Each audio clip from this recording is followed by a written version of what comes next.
السلام علیکم friends, welcome to کتاب نگری یوٹیوب چینل کتابوں کی نگری میں خوش آمدید۔ میں ہوں آپ کی ہوسٹ اقرا یاسین اور آج میں آپ کے لیے لے کر آئی ہوں زہرا فروخ حسن کے قلم سے تحریر کردہ ناول تجھے جیت لیں گے جانا کے ایپیسوڈ نمبر 12 کو لے کر۔ اس ایپیسوڈ کو سٹارٹ کرنے سے پہلے آپ کر لیجئے ہمارے چینل کو سبسکرائب، ویڈیو کو لائک اور کلک کر لیجئے بیل آئیکن کو۔ اب آتے ہیں ایپیسوڈ کی جانب۔ سنا ہے فاصلے ہوں تو محبت روٹھ جاتی ہے، مگر یہ بھی تو سچ ہے کہ محبت فاصلوں کو کب بھلا خاطر میں لاتی ہے۔ محبت میں تکلف آنے جانے کا نہیں ہوتا، محبت میں کوئی بھی ڈر زمانے کا نہیں ہوتا۔ محبت ایسا پودا ہے کہ جو خاروں میں پلتا ہے، مگر خاروں کا دل بھی اس محبت سے دہلتا ہے۔ محبت آزمائش کی سرنگوں سے گزرتی ہے، اگر ہو آزمائش تو محبت بھی نکھرتی ہے۔ مگر کچھ فاصلے ایسے بھی ہوتے ہیں کہ جیسے ریل کی دو پٹریاں ہوں، کہ جو دو ہاتھ اور ان کی انگلیاں ہیں، کہ جیسے چہرے پر ہیں دو دو آنکھیں، کہ یہ سب ساتھ چلتے ہیں مگر ہے فاصلہ ان میں، الگ بھی ہیں مگر گہرا سا ہے ایک رابطہ ان میں۔ سنو پھر جو مصیبت اب کے ہے درپیش ہم کو، تو پھر ہم آزمائش ہی سمجھتے ہیں ستم کو۔ اگر یوں ہے تو پھر ان فاصلوں کی حیثیت کیا ہے؟ محبت ہیں درخشاں تو پھر ان کی اہمیت کیا ہے؟ رات تمام تر سیاہی سمیٹ کر خوف کے تنگ کوچے میں آہستہ آہستہ ساکن سی زمین کی ہمراہی کرتے گزری اور بہار کی صبح زندگی کی نو چمک لیے ہوئے طلوع ہوئی تھی۔ گہرے نیلے آسمان پر شفق کی دل فریب سرخی دھاریوں کی شکل میں مشرق سے نیلے رنگ میں رنگ بھرے گہرے نارنجی رنگ شہر کی پیشانی پر اجاگر کرتی اپنے پر پھیلا رہی تھی۔ ہوائیں نرم لطیف اور تازگی لیے ہوئے سی تھیں اور ان کی نرم لطافت بھری چھون میں زندگی تھی۔ تراوٹ بھری تازگی میں دور آسمانوں پر بادلوں کے بھورے گولے خوبصورت منظر کی تصویر پیش کر رہے تھے، اور کمشنر وجدان کے بنگلے کے لان میں نارنجی رنگ ملا طلائی رنگ اترتا صبح کے منظر کو ہر دلکشی بخش رہا تھا۔ زندگی اور نئی امید سے بھری شفق کی کرنوں نے دستک دی تو شانی نے آہستہ سے آنکھیں کھولی۔ دھیرے دھیرے دماغ اپنے بیڈ روم کی آشنائی سے جاگنا شروع ہو گیا اور انہوں نے پوری آنکھیں کھول کر اپنے بیڈ روم کو دیکھا، پھر بیڈ کی طرف۔ وہ تو رات وہیں لاؤنج میں ہی نہ جانے کب سب کچھ سوچتے سوچتے سو گئی تھی۔ انہیں ادھر بیڈ روم میں کون لے آیا؟ مصطفیٰ تو انہیں ڈھیروں دلاسے اور تسلیاں دے کر سمجھا بجھا کر رونے سے منع کر کے سیکنڈ فلور پر چلا گیا تھا، پھر وہ ادھر ہی سمن کے بارے میں سوچتے ہوئے کب سو گئی تھی خود انہیں بھی پتہ نہیں چلا تھا۔ شانی تیزی سے اٹھنے ہی لگی تھی کہ مضبوط سہاروں والا ایک بازو کمر میں آ پڑا۔ سو ہی رہو نا، کہاں جا رہی ہوں؟ وجدان کی خوفناک آواز کانوں میں پڑی اور شانی کے پیٹ پر کسے ہاتھ نے انہیں اپنے قریب کھینچ لیا۔ وہ کھینچتی ہوئی فولادی سینے سے ٹکرائی اور وجدان کا چہرہ ان کی گردن کے پشت سے آ لگا۔ گرم ہونٹ گردن میں آدھا سے۔ ابھی پوری صبح نہیں ہوئی ہے، آؤ کچھ دیر تمہاری قریب رہ کر کوئی بات ہونٹوں سے لکھ دوں، خماری بھری نیند سے لبریز آواز میں کہتے ہوئے دو ہونٹ شانی کی گردن پر سرسر آئے۔ ان کی خوشبو سے وجدان کی سانسوں میں نئی تراوٹ سی گھلنے لگی۔ شانی نے چند پل پلکوں کو موند کر اس لمس کی محبت کو دل میں اتار لیا، پھر گھنی پلکیں آہستہ سے کھلی تھی۔ ہاتھ ہٹائیں اپنے، مجھے چھونے کی کوشش بھی نہیں کریں۔ دل تو باہوں کی گھیرے میں آتے ہی بغاوت پر اتر آیا، مگر زبان نے بھرپور ناراضگی کا اظہار کرتے ہوئے اپنے پیٹ پر کسے وجدان کے ہاتھ پر ناخن کاٹ دیے۔ وجدان کے ہونٹوں نے مسکرا کر گردن کے پشت سے اوپر سرکتے ہوئے کانوں تک کا فاصلہ طے کیا۔ کچھ باتیں کچھ دیوانگی ناراضگی سے پرے ہوتی ہیں میڈم گائنی، پاس آنے کا بہانہ بھی ڈھونڈتی ہوں اور دودھ بھی جانا چاہتی ہوں۔ ان کے کانوں میں بھاری آواز کی بوجھل سی گرم تپش ہلچل سی مچانے لگی۔ وجدان کی سانسوں کا ردم دھڑکنوں میں اتر رہا تھا۔ دو روحیں جو ایک دوسرے سے جڑی تھیں وہ بھلا کہاں ایک دوسرے سے ناراض رہ سکتی تھیں؟ زبان جتنی بھی ناراضگی کا اظہار کر لے مگر ایک دوسرے کے دلوں کے بندھے تار تو کبھی الجھ بھی نہیں سکتے۔ دلوں پر کب کس کا زور چلا تھا؟ آپ کو کیوں کر غلط فہمی ہو گئی کہ میں آپ کے پاس آنے کا بہانہ ڈھونڈ رہی ہوں؟ شانی نے لب بھینچے اور ایک کوہنی موڑ کر ان کے سینے پر مارتی کہ وجدان نے کمال پھرتی سے ان کے بازوؤں کو سختی سے جکڑ لیا۔ اب شانی بے بس سی ہو گئی تھی۔ وجدان نے وہی بازوؤں کا دباؤ دے کر شانی کا رخ اپنی طرف موڑ دیا تھا۔ انہوں نے مجبوراً کروٹ بدل کر وجدان کی طرف دیکھا۔ کالی آنکھیں بھرپور خفگی سے بھوری آنکھوں کی گہرائی میں اتر گئی تھیں۔ یہ جو تمہاری دھڑکنیں ہیں نا، وہ چپکے سے مجھے بتا دیتی ہیں کہ میری شایان اپنے غازی کے لیے بہت بےتاب تھی۔ وہ اسے یاد کر رہی تھی، اپنی طرف پکار رہی تھی۔ کالی آنکھوں میں دیکھتے ہوئے بھوری آنکھوں میں گلابی رنگ میں پیار کا نور مارتا سمندر بس ڈبو دینے کے لیے تیار تھا، مگر شانی اس بار سنجیدگی سے ناراض۔ سب کچھ زبانی کلامی ہے، غازی کو شایان سے بالکل محبت نہیں رہ گئی ہے۔ شایان اب اس سے ناراض ہی رہے گی۔ گلابی لب شکوہ گو ہوئے اور وجدان کے ہونٹوں پر مسکراہٹ رنگی۔ ایک ہاتھ اٹھا اور شانی کے نرم گلابی سے گالوں پر ٹھہرا۔ غازی کی محبت کبھی شایان کے لیے امتحان نہیں دیتی تھی، اب بھی نہیں دے گی، کیونکہ وہ خود جانتی ہے غازی سانسیں لینا بھول سکتا ہے مگر شایان سے عشق کرنا نہیں۔ یہ دل دھڑکتا ہے بس شایان کے ہونے سے۔ انگلیاں متحرک ہوئیں اور شایان کی ناراض کالی آنکھوں کی گھنی پلکوں کی چلمن ایک انگلی کے پور سے چھوتے ہوئے وجدان کی آنکھوں میں محبت کا آباد جہان اپنی تمام تر دلکشی کے ساتھ جگمگا۔ شانی نے بس کچھ دیر ان کی آنکھوں میں دیکھا، پھر ایک دم سے باہیں اٹھائیں اور وجدان کی گردن میں آ پڑی، جسے دباؤ دے کر دبا کر اپنا غصہ نکال رہی ہو، مگر انگلیوں میں اتنی نرم لطافت تھی کہ وجدان کا دل گدگدی سے محسوس کر کے کھل کر ہنس دیا۔ بھوری آنکھیں اور بھی جگمگا گئیں۔ یہ تو میرا گلا دبا رہی ہو کہ اپنی چاہت کا احساس چھوڑ رہی ہو؟ انہوں نے شانی کے ہاتھوں پر ہاتھ رکھا اور ذرا سا چہرہ بڑھا کر شانی کے لبوں کو چوم لیا۔ شانی نے جھٹ سے چہرہ پیچھے کی طرف جھکایا۔ میں کچھ نہیں جانتی، بس اتنا جانتی ہوں کمشنر وجدان صاحب کو بس اب اپنی شانی کو ڈانٹنا یاد رہتا ہے، بس برا بھلا کہتے رہتے ہیں۔ صرف ناراضگی سے کہا نہیں تھا۔ ایک بار چہرہ ان کے چہرے سے ملا کر کھڑی ناک پر ہلکے سے کاٹا بھی تھا۔ وجدان کے دل میں اور بھی گدگداہٹ سی ہوئی تھی۔ بلی بن گئی ہو یار، انہوں نے جھوٹی خفگی سے کہتے ہوئے شانی کی گردن کی پشت کس کر ان کے چہرے کو اپنے چہرے سے اونچا کیا، مگر لبوں پر ہنسی کی کرنیں پھوٹ جانا چاہتی تھیں۔ یہی آپ کی سزا ہے۔ اس بار انہوں نے ان کی داڑھی ہلکے سے کھینچی تھی، بچوں جیسے غصے پر وجدان نے نچلا لب دانتوں تلے دبایا تھا۔ کیوں بلاوا دے رہی ہو جانے من؟ اگر میں جوابی کارروائی پر اتر آیا تو تمہاری ناراضگی اور بھی بڑھ سکتی ہے۔ اپنی داڑھی پر پھرتی شانی کی انگلیوں کو اپنے ہاتھوں میں کس کر انہوں نے لبوں سے لگا لیا۔ بری آنکھیں مانی خیزی سے جو چمکی، شانی نے ناک چڑھائی۔ کر کے تو دیکھے جوابی کارروائی، میں نے ساری زندگی آپ سے بات نہیں کرنی ہے۔ اس بار جو انگلیاں لبوں سے لگی تھی، انہوں نے بھرپور ناراضگی دکھاتے ہوئے وجدان کے بھرے بھرے ہونٹوں پر ناخن مارا تھا۔ وجدان نے آنکھوں کی پتلیوں کو سکیڑا، پھر مسکرا کر جیسے ہتھیار ڈال دیا۔ اچھا میڈم گائنی، چلو تمہارے آگے سرنڈر کر دیتا ہوں، جتنا ظلم ڈھانا ہے ڈھا لو، جو چاہو وہ کر لو، کمشنر ایک آہ بھی نہیں بھرے گا۔ وہ ایک دم سے چت لیٹ کر ان کی طرف شرارت سے دیکھنے لگے تو شانی کئی زوردار مکے ان کے سینے پر مارے اٹھنے ہی لگی تھی کہ وجدان نے ایک بار پھر انہیں کمر سے تھام کر اپنے اوپر کھینچ لیا۔ ریشمی زلفیں ان کے چہرے پر بکھر آئی تھیں۔ وجدان ان کی مسحور کن خوشبو سے بے قرار سے ہو اٹھے۔ میری باری میں بھاگنے تھوڑی نہیں دوں گا۔ شانی کے بال مٹھی میں جکڑ کر انہوں نے ان کے ہر احتجاج کے باوجود بھی شانی کا چہرہ اپنے چہرے پر جھکا دیا۔ تم میری دھڑکن ہو، میری زندگی، میں بس تمہارے ہونے سے ہوں، بس تمہارے ہونے سے مکمل، ہر تکلیف کے بعد کی آسودگی بس تم سے ہے۔ شانی کے بالوں کی خوشبو سے دل بیتاب کو بے چین دیتے ہوئے وجدان کی آواز میں پیار کے ساتھ خماری بھی تھی۔ شانی کی کمر میں دونوں ہاتھ ڈال کر دھڑکنوں کو دھڑکنوں سے ملا کر چین دیا۔ دھڑکنوں کی بغاوت انہیں سب بھلا دیتی کہ شانی نے ان کے سینے پر دونوں ہاتھ لگا کر پورا زور لگا کر خود کو چھڑا لیا۔ مجھ سے ناراض رہ کر رومانٹک بننے کی کوئی ضرورت نہیں ہے۔ شانی پھر بھی ناراض سے انہیں چھوڑ کر اٹھنے لگی تو اس بار وجدان نے ان کی کوہنی جکڑ کر کھینچا تھا، پھر زبردستی تکیے پر لٹا کر تیزی سے کروٹ بدل کر وہ شانی کے چہرے پر جھکے۔ میرے انتظار میں جاگتی رہتی ہو، میری باہوں میں سونے کے لیے تڑپتی بھی ہو، پھر بھی یہ جھوٹی ناراضگی کا اظہار کیوں میرے سرکار؟ جھک کر شایان کے چہرے پر سانسوں کی حدت پگھلاتے ہوئے وجدان کے لب شانی کے لبوں پر آ کر ٹھہرے۔ ان کے لبوں میں تو روح کو سکون دینے والے جام تھے۔ جام سے ہونٹ سے ٹکرا کر پھر ہوش کہاں قائم رہ سکتے تھے؟ پیاس کب تک پیاس رہ سکتی تھی؟ شانی کی ساری شکایتوں کو اپنے ہونٹوں میں جذب کر کے انہوں نے ہر آواز کا گلا گھونٹ دیا۔ وہ مچھلی تو وجدان کی شدت اور بڑھی تھی۔ کوئی چاہا تم سے کیسے خفگی دکھا سکتا تھا؟ شانی کا احتجاج کمزور ہوا تو وجدان نے لبوں کو رہائی دے کر چہرہ اٹھایا۔ شانی نے تنفس درست کرتے ہوئے ان کے کالر کو اپنی مٹھی میں جکڑ لیا۔ تو آپ لائے تھے مجھے لاؤنج سے؟ وجدان کی ٹی شرٹ دبوچ کر شانی نے تیش سے پوچھا تھا۔ جی، آپ میرے انتظار میں ادھر صوفے پر محو خواب تھیں اور آپ کے بجی کو جو آپ کے بغیر نیند نہیں آنی تھی، اس لیے آپ کو اٹھا کر یہاں لے آیا۔ انگلیوں کی پور شایان کے پپوٹوں سے لے کر ابرو پر پھیرتے ہوئے وجدان مسرور سے تھے، مخمور سے۔ بھوری آنکھیں مدہوش تھی، ان کے ناراض چہرے پر نثار ہو رہی تھی۔ میں نہیں جاگ رہی تھی، آپ کے انتظار میں مصطفیٰ نے بلایا تھا ادھر لاؤنج میں۔ شانی اب سنجیدگی سے انہیں دیکھنے لگی۔ کس لیے؟ وہ چونکے، انگلیوں کی حرکتیں بھی ٹھہر گئی، آنکھوں میں احساس تبدیل ہو گیا۔ سمن کی رپورٹ دکھانے کے لیے، شانی بولی اور وجدان نے گہری سانس لے کر شانی کو چھوڑ کر اٹھ کر بیٹھ گئے۔ جذبات سے لے کر ہر احساس بدل گئے۔ شانی بھی تیزی سے اٹھ کر بیٹھ گئی۔ بالوں کو جوڑے کی شکل میں لپیٹتے ہوئے انہوں نے گہری نظر وجدان پر ڈالی۔ اپنے بالوں میں انگلیاں پھیرتے ہوئے وہ اپنی اندرونی کیفیت ان کی نگاہوں سے چھپا لینا چاہتے تھے۔ آپ جانتے تھے کہ بات؟ شانی کی آواز نہ چاہتے ہوئے بھی چپتی ہوئی سی تھی اور وجدان نے نگاہیں چرا کر بیڈ سے اتر جانا چاہا کہ شانی نے ایک ہاتھ بڑھا کر ان کا بازو دبوچ لیا۔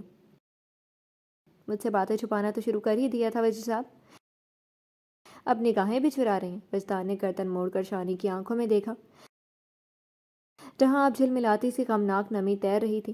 کالی آنکھیں بھیگیں تو دل کی حالت عجیب سی ہو جاتی تھی، عاشق کی ملامت کر دیتی تھی۔ انہوں نے ایک ہاتھ بڑھا کر شانی کو خود سے لگا لیا۔ مجھے بھی نہیں معلوم تھا، کچھ دن پہلے ہی یزدان نے بتایا۔ مجھے بھی اتنی ہی تکلیف ہوئی تھی شانی جتنی تمہیں ہو رہی ہے۔ انہوں نے شانی کا سر تھپکتے ہوئے دور پردوں کے اس پار نظر آتی اس ہلکی سی روشنی پر ڈالی۔ یہ نور کی چمک ایسی تھی جیسے ہر مشکلات میں امید کی کچھ کرنیں۔ دل اب بھی امید کی کرنوں سے روشن تھا۔ ادھر شانی کا دل ساری ناراضگی بھول کر ان کے شانے سے لگی اپنا درد بیان کر دینا چاہتی تھی۔ وہ وجدان سے کب الگ ہو سکتی تھی؟ کب ان کی دھڑکنیں ان سے جدا رہ سکتی تھیں؟ ان دونوں کا ساتھ تو جیسے ساگر اور لہروں کی طرح تھا۔ اب بھی اپنے وجدان کے سینے پر سر رکھ کر وہ اپنے دل میں دبی غموں کی لہریں ان کے سمندر جیسی چاہتوں میں بہا کر سبک ہو جانا چاہتی تھیں۔ پریشان مت ہو شانی، انشاءاللہ یہ دور بھی گزر جائے گا۔ بس ہم دونوں کو اپنی اپنی خواہشات کے بجائے اس بار یزدان کا ساتھ دینا چاہیے۔ شانی کا سر پیار سے سہلاتے ہوئے انہوں نے ایک بازو کے حصار میں انہیں لے لیا۔ ہمارے مصطفیٰ کے ساتھ ہی ایسا کیوں ہوتا ہے وجی؟ ہر آزمائش اس کے لیے کیوں ہوتی ہے؟ شانی ان کے کاندھے سے لگی اب سسک پڑی تھی۔ رات وہ روئی نہیں تھی، لیکن اب اپنے وجدان کے کاندھے سے رکھ کر سارے آنسو بہا دینا چاہتی تھی، تاکہ اس کمرے کے باہر وہ اپنے مصطفیٰ کے سامنے مضبوط نظر آئے، کیونکہ وہ آزمائشوں سے گزر کر بھی اپنے ارادے میں مستحکم رہتا ہے۔ اسے مصیبتیں ہرا نہیں سکتی۔ ہم بہت لکی ہیں شایان، جو ہمیں اللہ نے ایسی اولاد دی ہے۔ انہوں نے شانی کو اپنے کاندھے سے الگ کیا اور ان کی آنکھوں سے بہتے ایک موتی کو صاف کرتے ہوئے وہ پیار کا دریا تھے۔ شانی بھاری دل کے ساتھ ہلکے سے مسکرائی، اداسی کے ہر رنگ سے لبریز مسکراہٹ۔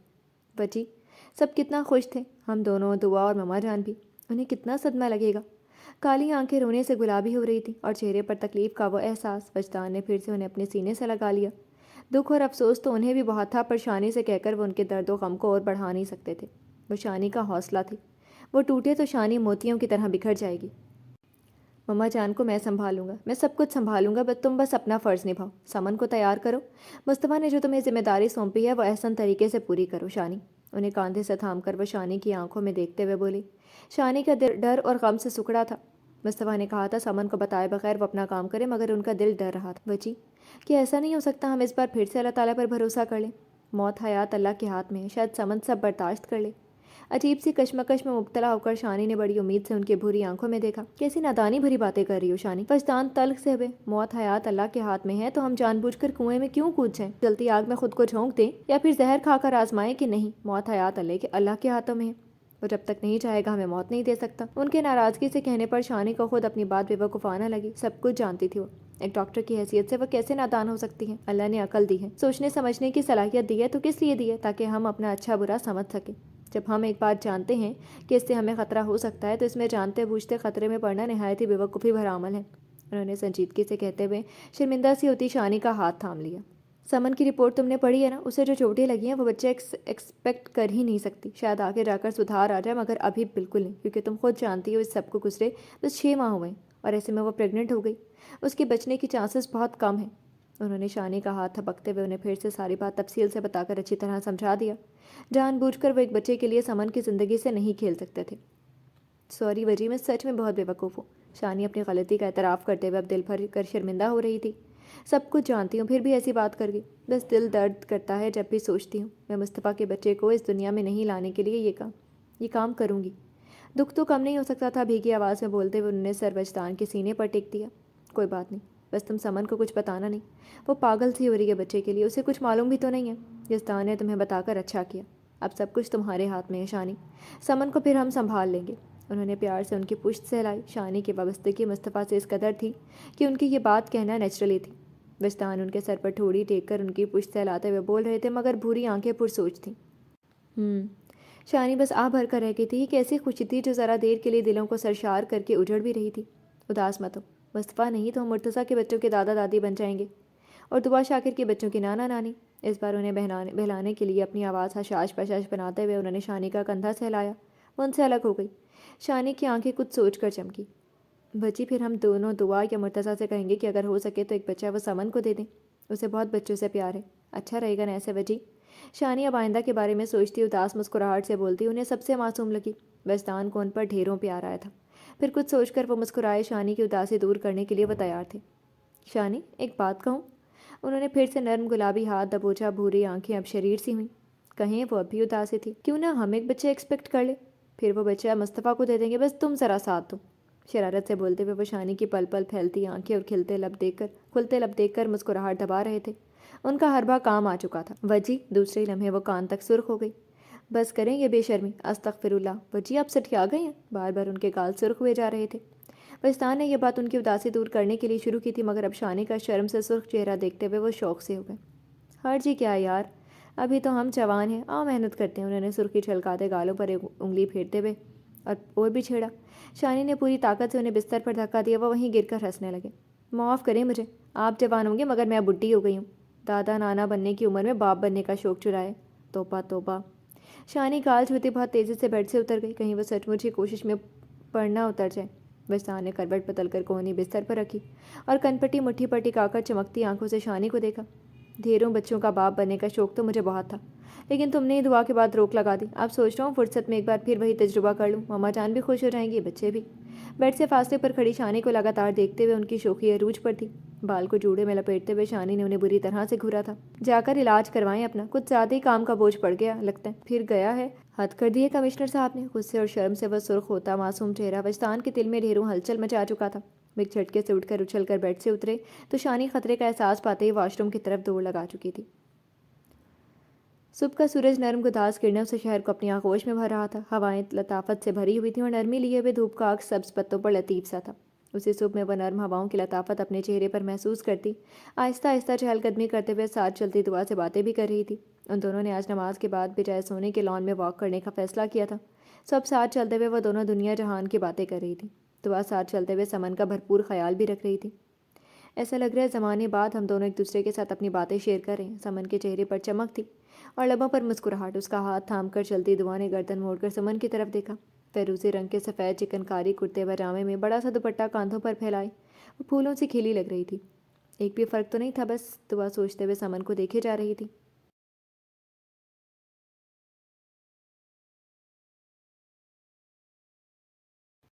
ایک بات کہوں، دعا کا پوچھنا تھا کہ سمن نے بس ذرا سے گردن موڑ کر اسے دیکھا۔ دعا نے بغیر نام لیے ہوئے کچھ پوچھنا چاہا تھا، مگر کیوں وہ نہیں سمجھی، تو پھر گردن سیدھی کرتے ہوئے آہستہ سے بولی، کہو۔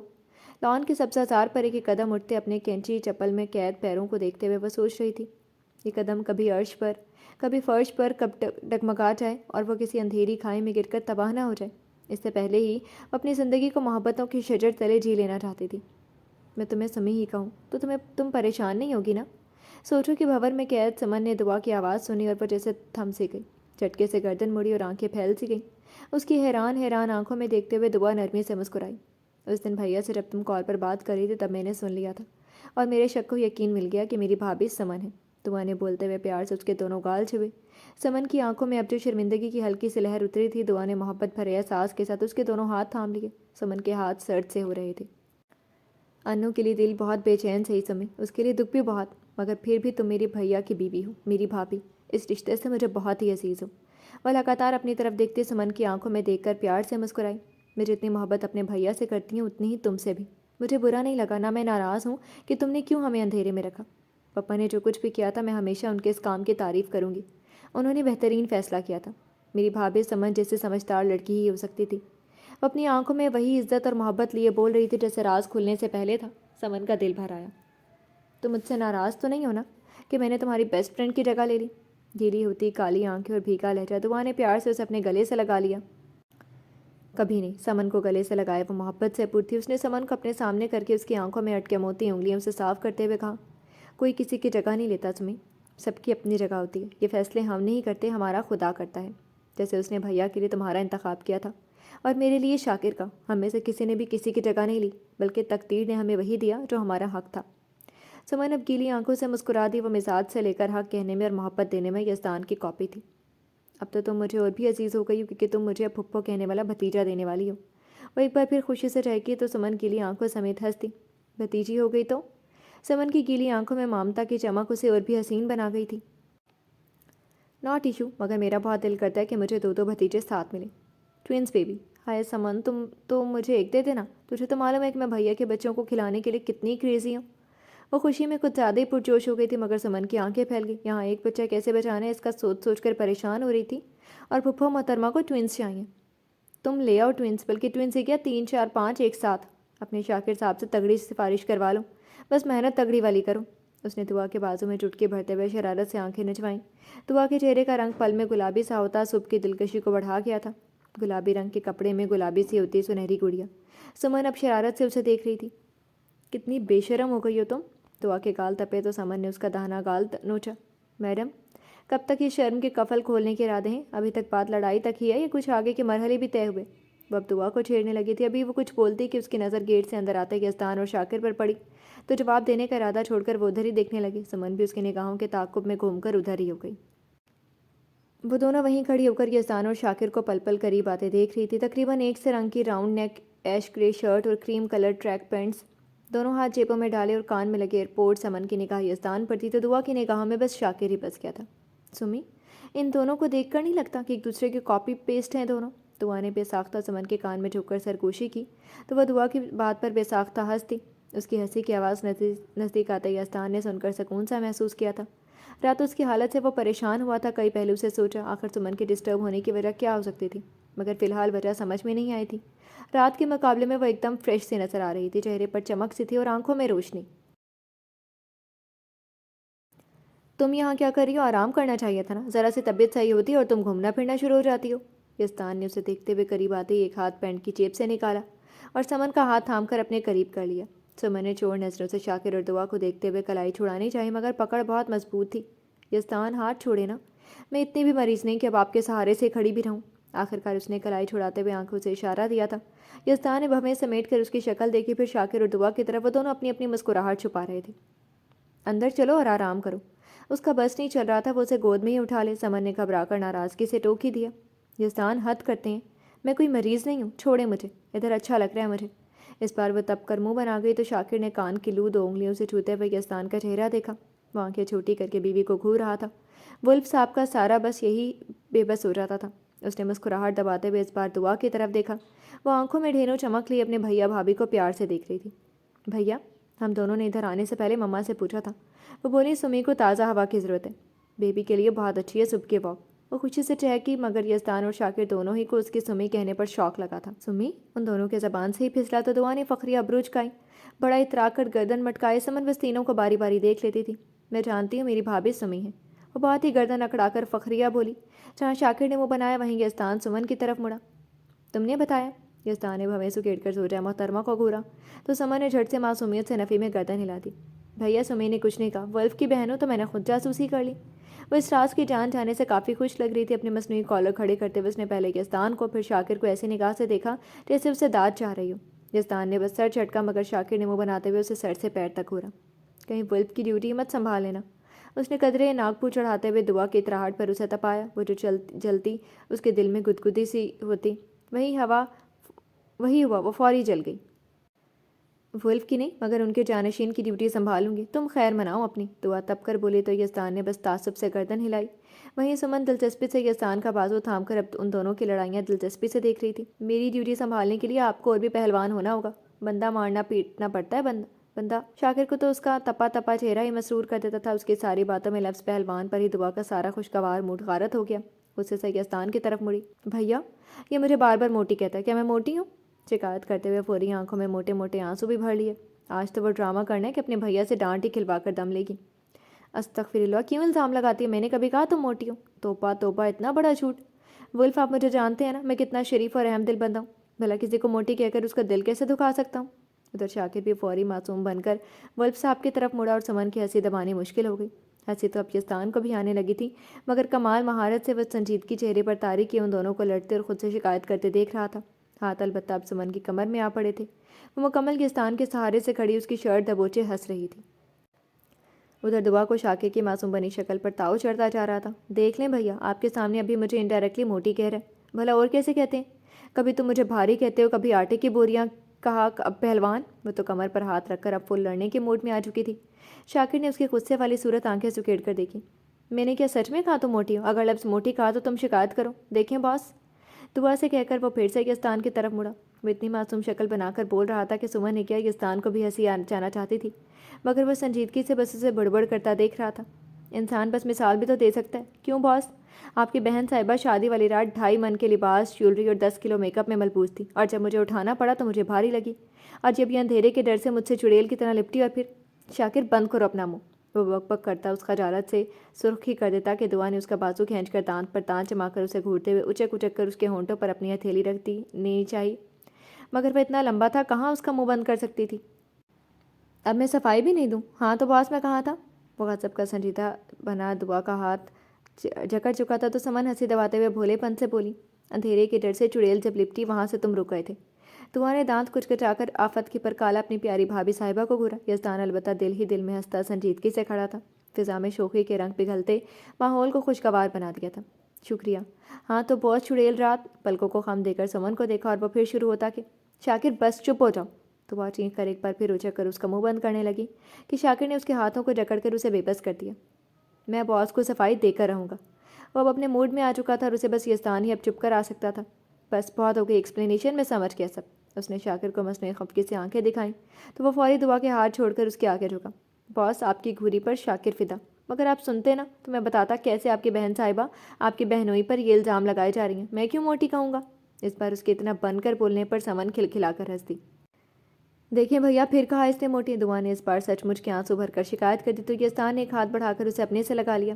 شاکر میری بہن ایک دم موٹی نہیں ہے، وہ بہت کیوٹ سی ہماری ڈول ہے.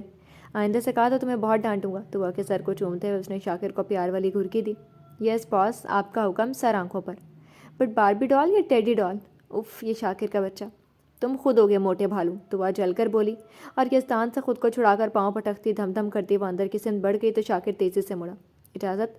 وہ سینے پر ہاتھ رکھ کر یزدان کے سامنے جھکا اور وہ بھی دعا کے پیچھے اندر کی سمت بڑھا تھا. یزدان سر جھٹک کر ہنس دیا. پاگل ہے بالکل. محبت سے کہہ کر اس نے سمن کی طرف دیکھا. تمام پھولوں کی تازگی اس کے گلابی چہرے پر کھل گئی تھی. یزدان کی نگاہیں محو ہوئیں. یہ دونوں لڑتے ہوئے کتنے کیوٹ لگتے ہیں نا یزدان. سمن ان دونوں کو جاتے دیکھتی ہنستی رہی تھی. اس کے حصار میں کھڑی ہنستی مسکراتی اس کی اپنی باربی ڈال سے سمن یزدان کی نگاہوں میں والہانہ پن اتر آیا تھا. تم سے کم ہی کوئی کیوٹ ہے، بلکہ تم میں جو سحر ہے وہ شاید دنیا کے کسی نظارے میں نہیں. یزدان نے ایک ہاتھ بڑھا کر سمن کے چہرے پر آتے ایک لٹ کو پرے کیا تو سمن کی ہنسی کو بریک لگ گئے. کالی پلکیں لرزیں، گال تپے تو یزدان کو یہ دلکش نظارہ صبح کے نظارے سے بھی دل فریب لگا تھا. طبیعت کیسی ہے؟ وہ اس کا ہاتھ اپنے ہاتھوں میں لے کر سہلاتے ہوئے کالی آنکھوں میں جھانکتے ہوئے پوچھ رہا تھا. ان کی نظریں جو اس قدر پیار لٹاتی ہیں دل کی دھڑکن کہتی ہے بس یہیں رک جا اے وقت، بس ٹھہر جا، یہ لمحے نہ بیتیں، یہ پل نہ گزرے. بہتر. سمان اپنے ہاتھوں کو مضبوط سرخ و سفید گلابی ہاتھوں میں قید دیکھتے ہوئے آہستہ سے بولی تھی. بہتر یا بہت بہتر؟ یزدان کے بھوری آنکھوں کا عکس جیسے کالی آنکھوں میں اتر رہا تھا. اداس دل کی سرزمین پر شہنائی سی بجنے لگی تھی. اس کے لیے تو یزدان کی نگاہیں کافی ہیں جینے کی، اور کیا تمنا. بہت بہت بہت بہتر. وہ جو خوشی سے کھلکھلاتی آواز میں بولی یزدان کی دھڑکنوں کو قرار سا مل گیا. اب کون سے طوفانوں کا ڈر جب اس کا ساحل اس کے ساتھ ہے. ایسے ہی بہتر ہے نا میری جان. سمن کا دونوں ہاتھوں کو اپنی کمر میں ڈال کر وہ قریب ہوا اور اس نے اس کی تھوڑی 2 انگلیوں سے اونچی کر دی. وہ نگاہوں میں اترنے لگے تھے. تمام منظر ان کے قرب سے سمٹ کر ایک ہی ذات میں محصور ہو رہے تھے. اب وہ دونوں تھے اور عشق کی ذات. محبت کا سرور ہواؤں میں کھلا، سندوری رنگ جیسے ہر سو بکھرا، اور ساری فضائیں گنگنا اٹھیں. یزدان نے جھک کر گلابی لبوں کی تھرکن پر اپنے لب رکھ کر سانس سے سانس بھی رو دی. سمن کی گہری ہوتی سانسوں نے پہلے کبھی ایسی نرمی یزدان کے ہونٹوں سے نہیں چھوئی تھی. کبھی ایسی نرم لطافت نے لبوں نے مزہ نہیں چکھا تھا. وہ اس قدر نرمی سے اس کی سانسوں میں اپنی سانسیں کھول رہا تھا کہ اس کے لبوں کی لطافت سے دھڑکنوں میں سر سا بجنے لگا، رگوں میں وہ خون بن کر گھلنے لگا تھا. اب تو اس کا کچھ بھی نہیں رہا تھا. وہ بس یزدان کی ذات میں ڈھل چکی تھی. نرم نازک ہاتھ فولادی باہوں میں سے پھرتے ہوئے گردن میں کینچی کی صورت میں بند کر بالوں میں پھنسنے لگے تھے. تمام عالم ان کے وجود میں سمٹ کر پناہ چاہنے لگا تھا. سمی. اس کی ٹھوڑی پر انگوٹھا رگڑتے ہوئے 2 لبوں کے بخار پر سمن نے آنکھیں کھول کر دیکھا. یہ پہلی بار تھا اس نے سمی کہہ کر پکارا تھا. جی. کالی آنکھوں میں زندگی کی جوت اور ہی تیزی سے جگمگائی. دل میں بس یہی حسرت تھی اب بس وہ اسی نام سے جانی جائے، اپنے یزدان کی سمن، اور کچھ نہیں، اور کوئی اور ذات نہیں، کوئی اور پہچان نہیں، بس یزدان کی سمن، بس یزدان کی عاشقی. محبت کا احساس تو بس وہی تھا، بس عشق کا ترجمان وہی تھا. اپنے چہرے پر جھکے یزدان کے بالوں کا نرم انگلیوں میں سرسراتے ہوئے سمن کی آنکھوں کی خواہش لمحہ بلمحہ یزدان کی بھوری آنکھوں میں اتر گئی۔ سمی، اب کبھی شک مت کرنا، تم ہی میری جان ہو، میری دھڑکن، میری زندگی کی اولین اور آخرین عشق۔ پھر کبھی اس طرح میرا امتحان مت لینا۔ اس کی سانسوں کی گرم مدہوشی کو چھوتے ہوئے یزدان کی آنکھوں میں دل و جان کو پگھلانے والی تپش تھی۔ سمن کے سارے الفاظ کہیں گم ہو چکے تھے۔ اب جو بیاں کر رہی تھی وہ بس آنکھوں کا گلابی رنگ اور لبوں کی پرکشش لالی تھی، جو باہم مل کر عشق کی ایک داستان لکھ رہے تھے۔ ہم دونوں مل کر عشق کی ایک نئی داستان لکھ دیں گے۔ وہ دلکشی سے مسکرایا، پھر پھول سے نازک لبوں کی نرمی ایک بار پھر اپنے ہونٹوں میں سمیٹ کر وہ سیدھا ہو گیا۔ آؤ کچھ پل اپنی مٹھی میں بند کر لیں۔ یزدان اور سمن کے لیے ہر لمحہ قیمتی ہے۔ سمن کے نرم گرم ملائم ہاتھوں کو اپنے سینے پر رکھ کر اس نے جھکتی پلکوں میں دیکھا۔ سمن نے ہولے سے پلکوں کی جھالر اٹھائی۔ بھوری آنکھوں میں عشق کا دریا موجیں مار رہا تھا، ان کی چمک سے دل روشن ہو اٹھا۔ ہر زخم کا مرہم تھا وہ، اس کی ہر خوشی بس ایک اس کے دم سے تھی۔ تمہارے لیے تقدیر کو بھی ہم پلٹ دیں گے، فنا بھی ہو کر بس تمہیں زندگی سے جیت لیں گے۔ یزدان کے لبوں پر مسکراہٹ تھی اور آنکھوں میں عزم۔ سمن کی زبان بولتی آنکھوں کے ارادے کے آگے جیسے گنگ سی ہو رہی تھی۔ کیا بولے کیا کہے، کچھ تو سمجھ میں ہی نہیں آ رہا تھا، بس وہ اس کی ذات کے احسار میں کھو رہی تھی، بھوری آنکھوں کی گہرائی میں اتر رہی تھی، ہتھیلی کے نیچے دھڑکتے دل کی پکار سن رہی تھی۔ یزدان نے جھک کر پیشانی پر عشق کی مہر ثبت کی اور ذرا سا خم ہو کر اسے اپنے بازوؤں میں اٹھا کر ایک طرف بڑھتا چلا گیا۔ سمن اس کے گلے میں باہیں ڈالے بس اسے دیکھے جا رہی تھی، ہمیشہ کے لیے نگاہوں میں بھر رہی تھی۔ اس طرح مت دیکھو میری طرف، سمن کی آنکھوں میں دیکھتے ہوئے وہ دلکشی سے مسکرایا، اور سمن اس مسکراہٹ پر تو دل و جان سے فدا ہو جانے کی خواہش میں ہر پل سوچتی تھی کہ اس مسکراہٹ کو اس طرح جذب کر لے گی کہ اس کی دلکشی اس کے سارے وجود میں اتر آئے، پر ہر بار شرم کی بیڑیاں آڑے آ جاتیں۔ اب بھی اس کی مسکراہٹ پر انگلی کی پور پھیرتے ہوئے وہ کھوئی ہوئی سی بولی تھی، پھر کس طرح دیکھوں، میری نگاہوں میں آپ کے سوا کچھ اور ٹھہرتا ہی نہیں ہے۔ اس کی دلکش مسکراہٹ پر انگلی پھیرتے وہ دیوانوں کی طرح اسے دیکھتے ہوئے دیوانی سی تو ہی تھی۔ کالی مشکی آنکھوں میں تیرتی چاندنی کی چمک نے دل میں قہر ڈھا دیا تھا۔ سوچتا ہوں تمہیں اتنی سزا دے دوں کہ ان نگاہوں کے جادو سے دھڑکتے دل کی ساری بے قراری دور ہو جائے۔ دل کی دھڑکنوں میں بےتابی کی ایک لہر اٹھتی اسے سب کچھ بھلا رہی تھی، اپنی ذات تک۔ سمن نے اس کے گلے میں سے باہیں نکال کر اس کی ناک چھوئی۔ نگاہیں مدتوں سے آپ کے پیار کے جادو میں کھوئی ہوئی ہیں، اسے جتنی بھی سزا دیں گے یہ کبھی آپ سے دور نہیں رہ سکے گی۔ یزدان ہولے ہولے قدم اٹھاتا پھر سے مسکرایا۔ سمن نے ایک بار پھر اسے اپنی انگلی اس کے ہونٹوں پر رکھی۔ ان نگاہوں سے جدائی کس کافر کو چاہیے، اب تو یہ سانس جب تک ہے تمہاری نگاہوں میں بسے رہنا ہے۔ سمن کی انگلی کو ہونٹوں میں لے کر اس نے دانتوں تلے دبایا تھا۔ اب سچ میں مجھ سے اتنی محبت کرتے ہیں نا؟ یزدان کے ہونٹوں میں دبی انگلی جو بغیر نکالے اس نے بچکانی سی بات کی۔ یزدان نے ہونٹوں میں دبی اس کی انگلی پر دانتوں کا دباؤ دیا۔ اف، سمن نے تڑپ کر ہاتھ کھینچ لیا۔ اب کبھی شک کیا نا تو یہی کروں گا۔ بھوری آنکھوں کی شوخ چمک میں دیکھتے ہوئے سمن نے منہ بنا لیا۔ آپ نا ہمیشہ ظالم رہیں گے، اتنی زور سے کاٹے۔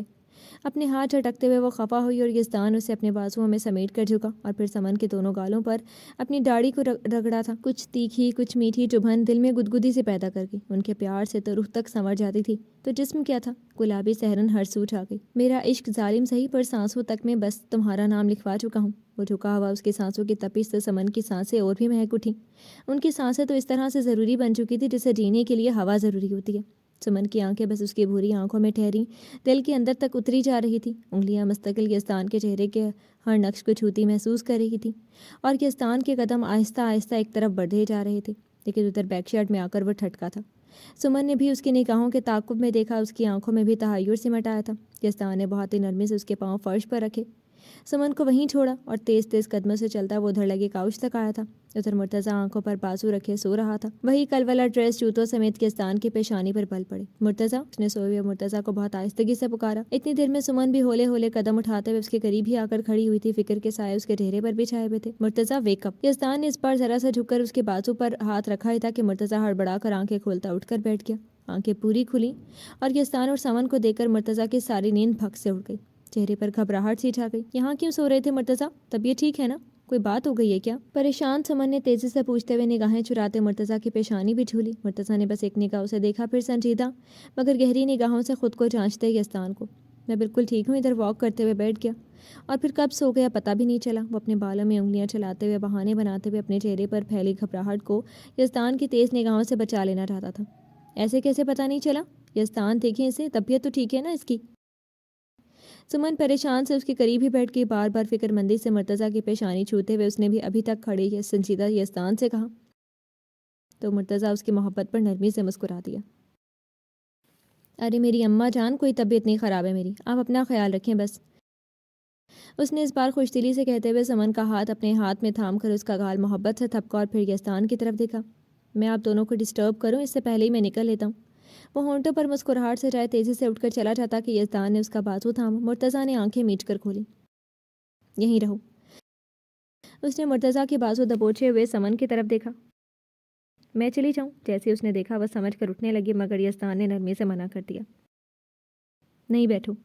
وہ مرتضیٰ کا ہاتھ تھامے میں پہلے خود سے بیٹھا، پھر اسے بھی اپنے قریب بٹھایا۔ مرتضیٰ سر جھکا کر ان دونوں کے درمیان بیٹھ گیا۔ اب کیسے بچ سکتا تھا؟ اب بتاؤ کیا بات ہے؟ یزدان نے ہاتھ چھوڑ کر کاؤچ سے ٹیک لگائی اور جانچتی نگاہوں سے مرتضیٰ کا چہرہ دیکھتے ہوئے نرمی سے پوچھا۔ سمن بھی اس کے بولنے کی منتظر تھی۔ کوئی بات نہیں ہے بھیا۔ وہ نگاہیں کہاں ملا سکتا تھا، بس جوتے کی نوک سے لکڑی سے بنے فرش پر لکیریں بنانے کی کوشش کر رہا تھا۔ سمن نے ایک بار مرتضیٰ کو دیکھا اور پھر یزدان کو۔ مرتضیٰ، جب تم پیدا ہوئے تھے تو تب سے میں تم سے اٹیچڈ ہوں۔ تمہاری شکل دیکھ کر بتا سکتا ہوں تمہارے اندر کیا چل رہا ہے۔ وہ ذرا رکا۔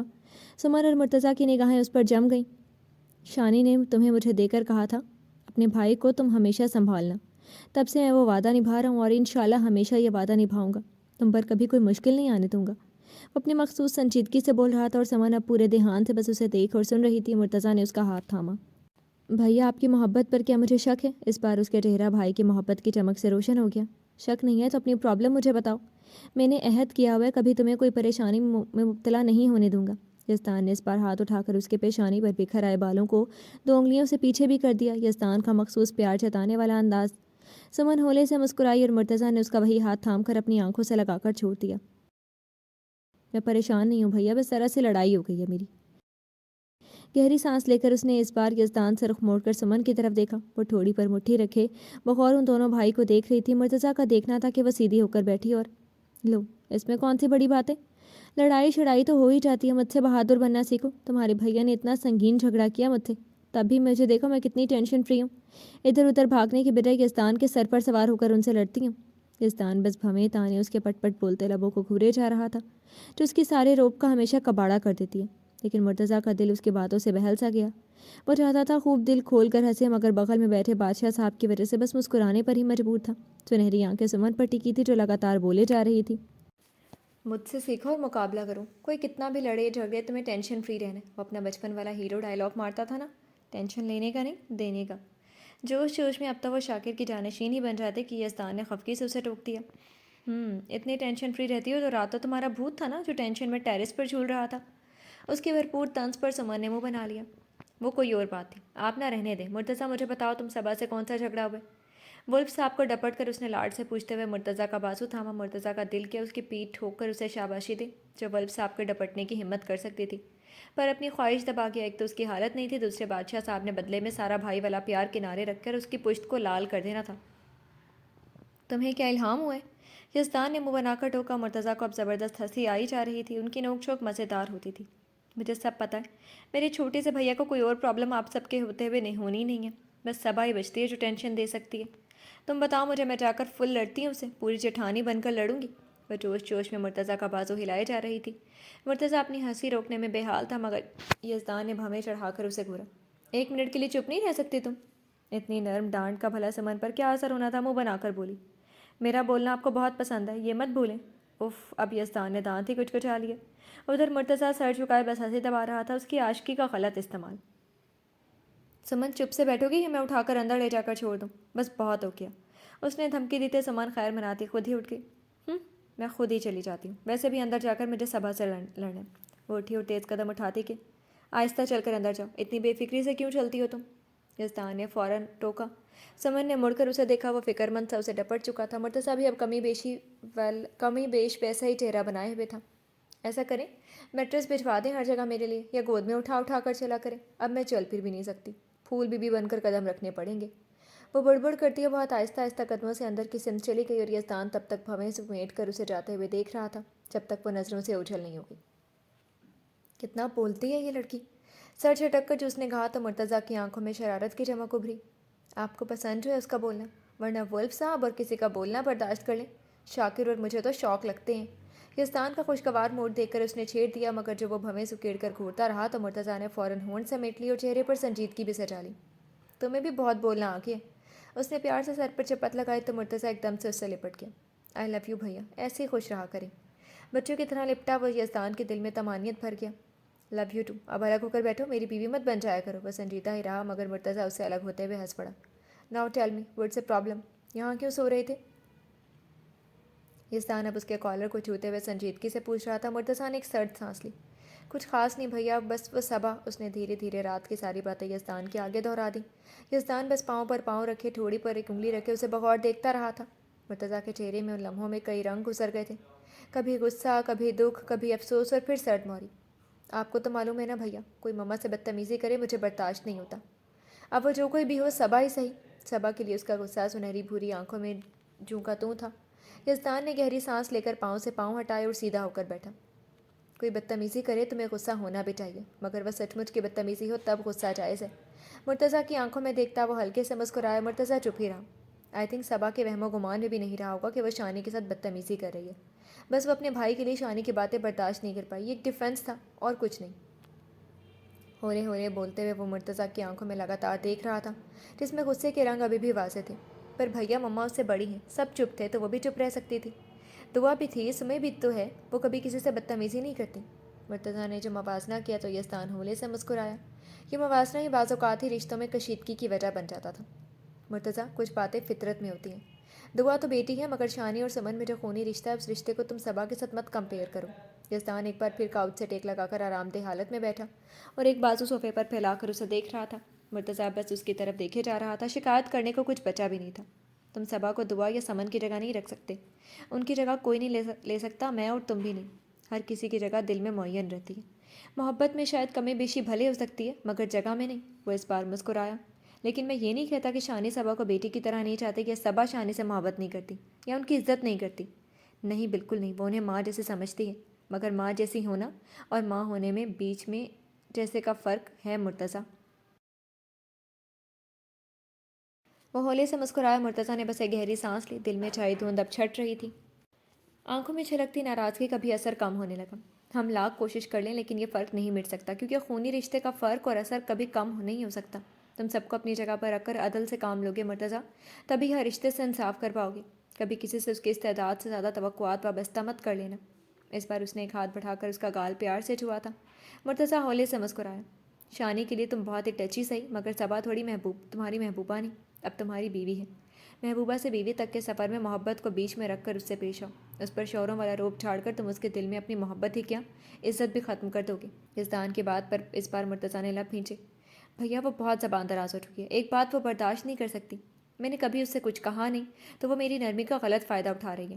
اس کی شکایت پر یزدان ہولے سے مسکرایا۔ ابھی بہت سے مرحلے آئیں گے جو اسے سلجھانے پڑیں گے۔ وہ شادی سے پہلے بھی ایسی ہی تھی اور تب تم کبھی برا نہیں مانتے تھے، تو اب کیا ہوا مرتضیٰ؟ اس بار مرتضیٰ نے بے ساختہ نگاہیں چرائیں۔ میں نے صبا سے بھی یہ بات کہی تھی اور تم سے بھی کہہ رہا ہوں، شادی محبت کی ہو یا غیر محبت کی، میاں بیوی کو ایک دوسرے کی عادتوں اور کچھ ناپسندیدہ باتوں کا ادراک جب ہوتا ہے تو ان کے درمیان تعلقات میں کشیدگی پھیلنے لگتی ہے، ایک دوسرے کے عیوب سے ہمیں مشکلات پیش ہونے لگتی ہیں۔ وہ ذرا دیر کے لیے تھما اور سیدھا بیٹھتے ہوئے پھر سے بولنا شروع ہوا۔ ہم سب کے اندر کچھ نقائص ہوتے ہیں مرتضیٰ، ہر انسان ہمیں پرفیکٹ نہیں مل سکتا، لیکن محبت ان سب باتوں سے دور اپنا ایک الگ مقام رکھتی ہے۔ کسی کی ناپسندیدہ باتوں کو نظر انداز کرنے کا، کسی کے عیب کو درگزر کرنے کا، یہ محبت کا کمال ہوتا ہے، جو ہم کسی رشتے کو اسپیس دیتے ہیں۔ ورنہ اگر بیچ میں محبت نہ ہو تو اتنے تنگ نظر ہو جائیں کہ رشتوں کا سانس لینا بھی دو بھر ہو جائے۔ اس کے دل کو چھو لینے والی باتوں سے مرتضیٰ کی آنکھوں میں یزدان کے لیے عقیدت اور محبت اور بڑھنے لگی تھی۔ اسی محبت کے سہارے ہم ایک دوسرے کی چھوٹی چھوٹی باتوں کو نظر انداز کر کے زندگی کو سہل بنا لینا چاہیے۔ شادی محبت کا دی اینڈ نہیں، اسٹارٹنگ ہونی چاہیے۔ ایک بار پھر اس نے پیار سے مرتضیٰ کا گال چھوا تو وہ پھیکا سا مسکرایا۔ دل میں اب گیل سا جمع ہو رہا تھا۔ یزدان اس کے دل کو اپنی باتوں سے روشن کر رہا تھا۔ شادی سے پہلے کی محبت کو نبھانے کے لیے محنت نہیں کرنی پڑتی، شادی کے بعد محبت کو نبھانے میں قربانی اور انکساری کا آغاز ہوتا ہے۔ اب جو تم دونوں ایک دوسرے کو سمجھ کر، ایک دوسرے کی چھوٹی چھوٹی باتوں کو نظر انداز کر کے محبت قائم رکھو گے، سچے ہم سفر کہلاؤ گے۔ مرتضیٰ بغور اس کی باتوں کو سنتے اس کے ہر الفاظ کو اپنے دل میں اتار رہا تھا۔ تم صبا سے غصے کی بجائے نرمی سے بھی بات کر سکتے تھے، جو بات بری لگی اسے تحمل سے سمجھا سکتے تھے۔ عورت ایک ایسی ہستی ہے جس کو بس محبت سے مہار کیا جا سکتا ہے۔ محبت نہیں دو گے تو وہ وفادار تو رہے گی، مگر عزت اور محبت کبھی نہیں دے پائے گی۔ اس بار یزدان نے اس کا ہاتھ اپنے ہاتھوں میں لے کر تھپکا تو مرتضیٰ شرمندگی سے بول پڑا۔ بھیا مجھے اس کی کوئی بات بری نہیں لگی، بس مما والی بات پر مجھے غصہ آ گیا تھا۔ اب وہ اب شرمندہ سا نظر آ رہا تھا۔ ایک بات اور مرتضیٰ، شاکر صبا کا بھائی ہے، اس سے تو وہ اٹیچڈ ہے، اگر دعا کے سامنے کوئی ہمیں باتیں سنائے تو کیا وہ برداشت کر لے گی؟ میں 100% شور ہوں وہ 2 کی 4 سنا دے کیونکہ وہ ہمارے لیے بہت ٹچی ہے۔ یزدان بولتے بولتے آخر میں مسکرایا تو مرتضیٰ بھی مسکرا دیا۔ ویسے بھی شانی کہتی ہے نا، بیوی کتنی بھی چاہنے والی ہو، میکے والوں کی بات آ جائے تو وہ ساری محبت بھلا کر فوراً لڑنے کھڑی ہو جائے گی۔ وہ اب مسکراتے ہوئے مزاحیہ انداز میں بول رہا تھا۔ ہاں ڈنڈے بھی مارنے کو دوڑ جائے گی، وہ بھی شوخی سے بول کر زور سے ہنس دیا تو یزدان نے ہنستے ہوئے کاؤچ سے پشت لگا دی۔ کچھ دیر دونوں ہولے ہولے ہنستے رہے تھے، پھر یزدان نے گردن موڑ کر مرتضیٰ کی شکل دیکھی، ناراضگی اور اداسی کی دھن چھٹی تو وہی پیاری سی شوخ سی شکل یزدان کو مطمئن کر گئی۔ چلو اٹھو اب یہاں سے، شکر کرو ادھر شانی یا پپا نے نہیں دیکھ لیا تھا، ورنہ کتنے پریشان ہو جاتے وہ دونوں۔ یزدان نے اسے بازو سے تھام کر نرمی سے ڈانٹا تو مرتضیٰ کھسیانا سا ہو گیا۔ بس مجھے بہت غصہ آ گیا تھا بھیا، بس ذرا سی لڑائی میں بات طلاق تک لے کر چلی گئی تھی، تو میں قابو کھو دیتا، اس لیے روم سے ہی نکل آیا تھا۔ مرتضیٰ نے اپنے پینٹ کو زانوں کے پاس ایک انگلی سے کھنوچتے ہوئے جو دھیمی آواز میں کہا۔ یزدان کی آنکھوں میں ایک پل کے لیے ناگواری سی چھائی تھی۔ طلاق والی بات صبا کی جذباتی ہونے کی نشانی تھی۔ اس نے کچھ سوچا، پھر مرتضیٰ کا جھکا سر اٹھایا۔ یہ سب لڑکیاں بہت جذباتی ہوتی ہیں، ان کے دماغ زبان میں ہوتے ہیں، تم ٹینشن مت لیا کرو، صرف زبانی کلامی باتیں ہیں یہ سب۔ یزدان کے بولنے پر مرتضیٰ ہولے سے ہنسا، پر ہماری سمن صاحبہ کا دماغ ان کے سر میں ہی ہے۔ اس کی آنکھوں میں شرارت سی تھی۔ یزدان نے بس گھورنے پر اکتفا کیا، پھر سر جھٹک دیا۔ زبان تو ان کی اللہ کے فضل و کرم سے فاسٹ ٹرین ہے۔ اب اٹھو اندر چلو اور روم میں جا کر فریش ہو جاؤ، تمہارا بھیا ہے نا، سب سنبھالے گا، تم بس ٹینشن مت لیا کرو۔ اپنے زانوں پر دونوں ہاتھ رکھ کر کھڑا ہوا، ساتھ ہی اس نے مرتضیٰ کا بازو تھام کر اسے بھی کھڑا کر دیا تھا۔ آپ کے ہوتے ہوئے مجھے ٹینشن لینے کی ضرورت ہی نہیں ہے، میرے سویٹ بھیا ہیں نا۔ یزدان کے شانے پر ایک ہاتھ گزار کر اسے لپٹ کر وہ بچپن والا مرتضیٰ بن گیا۔ سویٹ بھیا کے شاگرد صاحب، جا کر بیڈ روم میں تیار ہوں اور اچھے بچوں کی طرح کام پر نکلیں، تم چاروں نے مجھے آج کل بہت پریشان کیا ہوا۔ مرتضیٰ کا بازو گلے سے جھٹکا، ایک ہاتھ سے زوردار چپت لگائی اور ڈانٹتے ہوئے مرتضیٰ کو وہیں چھوڑ کر اندر کی جانب بڑھ گیا تھا۔ ادھر سویٹ بھیا کے ولف بنتے ہی مرتضیٰ نے بس منہ لٹکا لیا، پھر سر جھٹک کر وہ بھی اندر کی جانب بڑھ گیا۔ روشن کھلی کھلی دھوپ اب درختوں سے نیچے زمین پر اترتی سارا منظر روشن کر رہی تھی۔ ادھر شاکر اور دعا سمن اور یزدان کو چھوڑ کر اندر آئے تو اندر پورا لاؤنج خالی تھا۔ دادی تک ابھی اپنے روم سے نہیں نکلی تھی، ورنہ اکثر وہ ادھر اپنے مارننگ شوز دیکھتی مل جاتی تھی۔ یہ آج تمہاری دادی صاحبہ نے صبح کا شو دیکھ کر دن کی شروعات نہیں کرنی ہے کیا؟ وہ دونوں ہاتھ پینٹ کی جیب میں ٹھونسے دعا کی پیچھے چلتے ہوئے سادگی سے پوچھنے لگا۔ دعا نے مڑ کر پیچھے چلتے ہوئے شاکر کو گھورا۔ اس کا دیکھنا تھا کہ اس نے ہونٹ مسکراہٹ میں پھیلا کر سمیٹ لیے۔ وہ میری دادی ہونے کے ساتھ ساتھ تمہاری بھی دادی صاحبہ ہیں۔ رشتے کی یاد دلاتے ہوئے بھویں بھی چڑھی ہوئی تھی۔ موٹی کہنے والی ناراضگی اتنی جلدی تھوڑی نہیں ہو سکتی تھی۔ شاکر نے بس مزے سے سر ہلایا۔ اوکے، میری دادی صاحبہ کی طبیعت بخیر ہے نا، جو شوز کی چڑیلوں کو چھوڑ کر وہ روم میں آرام فرما رہی ہیں؟ اپنے انداز میں بولتے ہوئے اس کی بھوری نگاہیں چاروں طرف دیکھ رہی تھیں۔